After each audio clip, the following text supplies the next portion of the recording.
고린도후서 5장 11절 우리는 주의 두려우심을 알므로 사람들을 건면하거니와 우리가 하나님 앞에 알려졌으니 또 너희의 양심에도 알려지기를 바라노라. 우리가 다시 너희를 자천하는 것이 아니요 오직 우리로 말미암아 자랑할 기회를 너희에게 주어 마음으로 하지 않고 외모로 아는 자들에게 대답하게 하려 하는 것이라. 우리가 만일 미쳐서도 하나님을 위한 것이요 정신이 온전하여도 너희를 위한 것이니 그리스도의 사랑이 우리를 강권하시는도다. 우리가 생각건대 한 사람이 모든 사람을 대신하여 죽었은즉 모든 사람이 죽은 것이라. 그가 모든 사람을 대신하여 죽으심은 살아있는 자들로 하여금 다시는 그를 자신을 위하여 살지 않고 오직 그들을 대신하여 죽었다가 다시 살아나신 이를 위하여 살게 하려 함이라. 그러므로 우리가 이제부터는 어떤 사람도 육신을 따라 알지 아니하노라. 비록 우리가 그리스도 육신을 따라 알았으나 이제부터는 그같이 알지 아니하노라. 그런즉 누구든지 그리스도 안에 있으면 새로운 피조물이라. 이전 것은 지나갔으니 보라 새 것이 되었도다.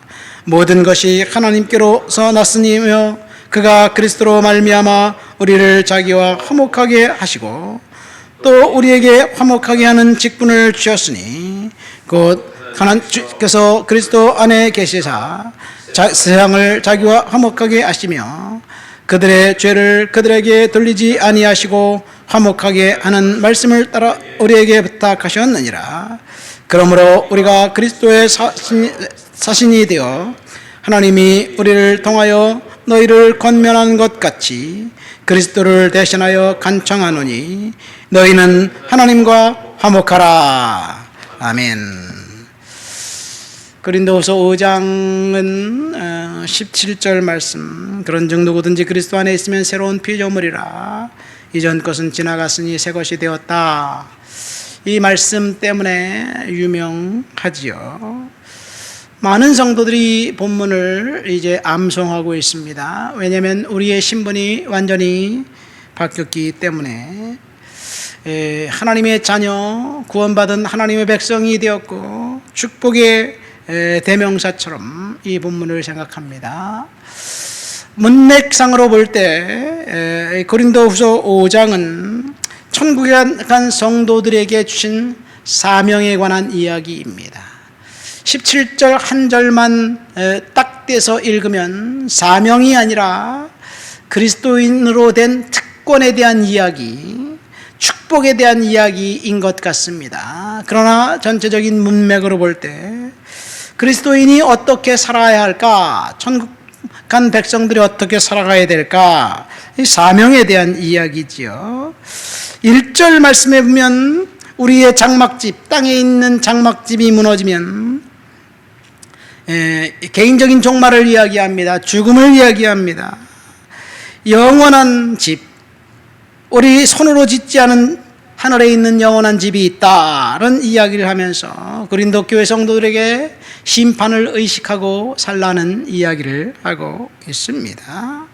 여기서 천국은 장소적인 개념입니다. 영원한 집이라고 되어 있습니다. 천당입니다. 예수님께서 이제 마지막 식사를 마치고 제자들에게 이렇게 말씀하셨지요. 내가 돌아가는 것이 너에게 유익하다. 가서 너희가 거처할 그곳, 거처를 예비하고 오겠다. 이 더 플레이스입니다. 킹제임스 버전은 더 맨션이라고 번역되어 있고 그 다음에 NIV에는 더 룸이라고 되어 있습니다. 거처는 집입니다. 천당입니다. 우리 대한민국 초대교회 성도들은 천당을 사모했습니다. 찬송가 359장에 보면 전성에 가는 성도들아 앞길의 장애를 두려 말아라. 여기서는 천성이에요. 천당이 천성으로 됐다. 천국으로 되었어요.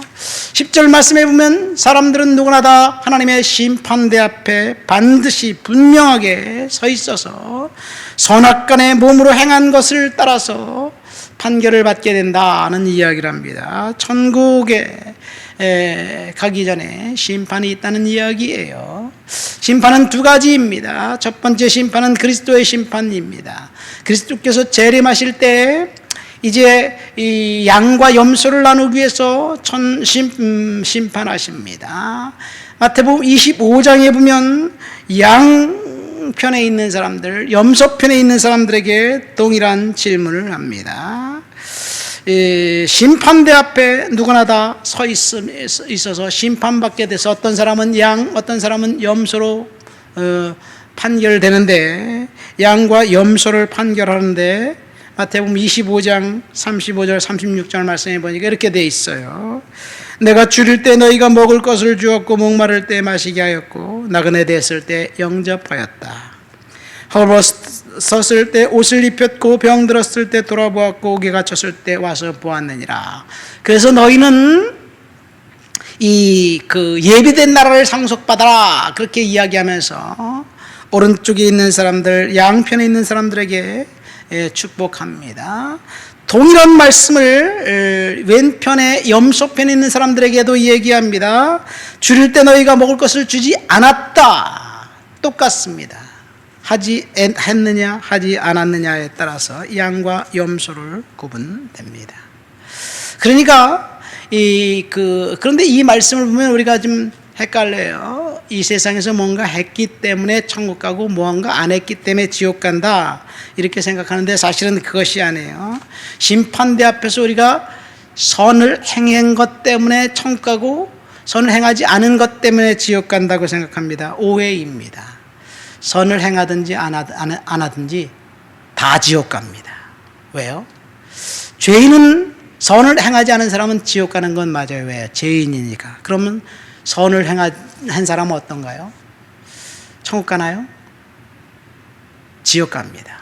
왜요? 인간의 기준으로 볼 때 나는 정치인 어떤 누구와 비교해서 파렴치하지 않습니다. 나는 선하고 착합니다. 사람들이 볼 때 착하고 선하지만 하나님 볼 때 다 죄인이에요. 죄를 용서받았느냐 용서받지 않았느냐의 차이입니다. 이렇게 생각하면 돼요. 20층 높이 옥상에 올라가서 밑을 내려다보면 2m가 넘는 사람이나 저같이 키가 적은 사람이나 똑같아요. 다 개미새끼예요. 하나님의 관심은 인간의 관심과 다릅니다. 어쨌든 우리는 예수 그리스도의 보혈로 말미암아 죄를 용서받았느냐 그렇지 않았느냐에 따라서 이제 구원받고 구원받지 못하고 를 판결하게 됩니다. 구원받은 사람들, 그러니까 심판이 두 가지가 있다 그러는데 첫 번째 심판은 그리스도 앞에서 심판받습니다. 양과 염소를 가릅니다. 면류관을 받게 됩니다.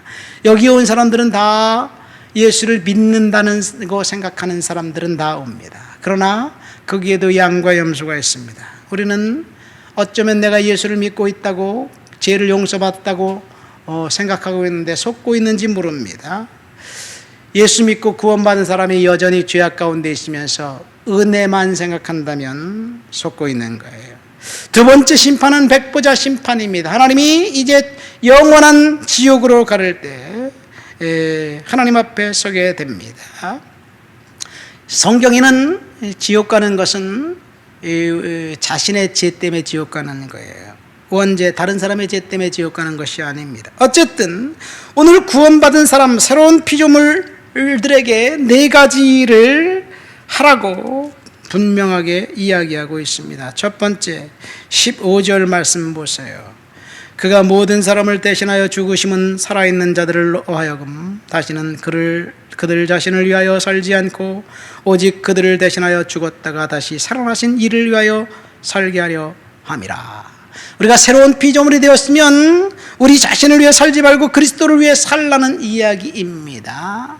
두 번째는 16절 말씀 보니까 육신을 따라 살지 말아라. 세 번째는 19절에 세상과 화목하라. 그리고 네 번째는 20절에 하나님과 화목하라는 이야기예요. 우리는 구원받은 사람으로서 이 네 가지 사명을 하나님이 주신 거예요. 나 자신을 위해서 육신을 따라 살면 살지 말라는 이야기입니다. 그러니까 새로운 피조물이 되었다는 이야기는 구원받은 사람의 특권에 대한 이야기, 축복에 대한 이야기라기보다는 성도로서의 의무에 대한 이야기입니다. 마태복음 25장 양과 염소를 가르면서 주님이 뭐라고 말씀하셨습니까? 가난한 자, 나그네 된 자, 헐벗은 자, 감옥에 갇힌 자를 영접하지 않았다라고 아는 사람은 영원한 불에 들어가고, 영접한 사람들은 하나님의 나라에, 기쁨의 희락의 나라에 들어간다고 이야기하고 있습니다. 그러니까 우리가 하나님 앞에서 구원받은 사람으로서 의무를 갖고 살아가야 된다는 이야기예요. 새로운 피조물이 되었다는 이야기는 그리스도인의 의무입니다. 그러나 오늘날 교회에 은혜를 너무 가르침이 균형을 잃어버렸어요. 다시 말해서 은혜가 불순종을 은폐하는 도구, 죄를 져도 변명할 수 있는 도구로 전락되었습니다. 은혜가 이기주의와 육신적인 생활을 이제 정당화하는 데 사용하기도 합니다. 많은 목회자들이 하나님의 거룩하심과 공의는 무시한 채 하나님의 선하심만 강조합니다. 그래서 성도들이 극단에 치우쳐 있습니다. 하나님의 온전한 뜻이 무엇인지 모릅니다. 여기 보면 세상과 화목하라, 하나님과 화목하라. 세상과 화목하라는 말은 섬기는 삶을 살라는 말이고, 하나님과 화목하라는 말은 더 이상 죄악 가운데 거하지 말라는 이야기입니다. 은혜는 거저주는 것이 맞지만, 헐물과 죄를 덮어주는 역할을 하는 것이 맞지만, 형편이 좋을 때는 은혜고 형편이 좋지 않을 때는 긍휼을 생각하고 불순종해도 된다고 생각하는 것은 오해입니다. 중요한 것은 하나님이 주신 사명을 오늘도 감당하고 믿음으로 순종하며 충성하며 살아야 될 줄 믿습니다.